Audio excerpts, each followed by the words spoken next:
di Eleonora d'Arborea, fatta 600 anni fa, e la riporta oggi. Voi sapete benissimo che fino alla fine della guerra il suffragio universale per le donne non c'era.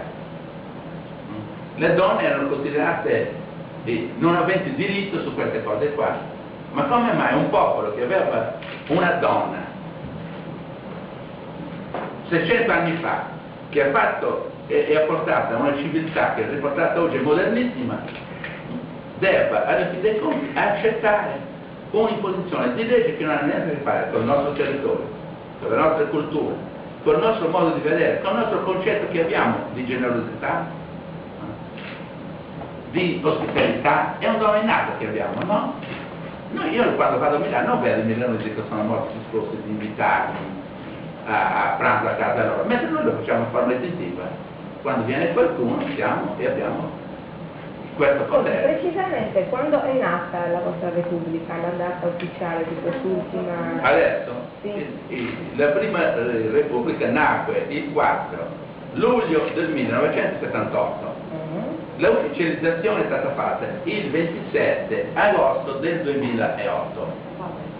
Ufficializzazione davanti a chi? Noi abbiamo mandato, ho fatto notificare in forma personale, è andato un indipendentista a Roma, che si chiama Giuseppe Flori, è andato a Palazzo Chigi e ha presentato la richiesta, e si è presentato a Quirinale e l'ha notificata, al Viminale l'ha notificata. Dove? Quirinale, Palazzo Chigi o Viminale? Non ho capito. A tutte e tre. Ah.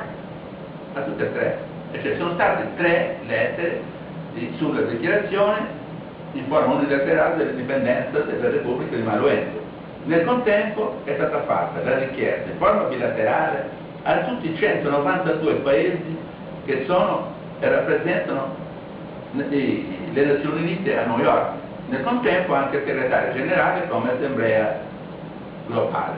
Per cui noi aspettiamo che ci siano delle risposte, perché ci sono delle micronazioni.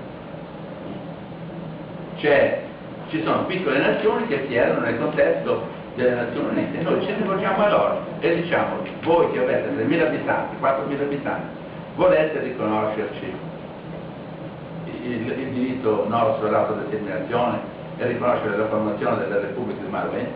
Perché vedete, io anche ieri, guardate, questo di ieri, questo signore, Telefone Giovanni Lucci, via Cagli, mi chiede, oggetto richiesta residenza presso la neocostituita Repubblica di Maluengo, si film.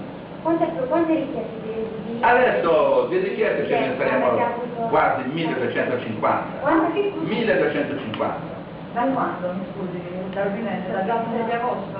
Sì, da quando noi abbiamo incominciato questa operazione. Io sto ponendo queste domande, non le sto facendo perché lei ne sta facendo più tanti, quindi io vivo di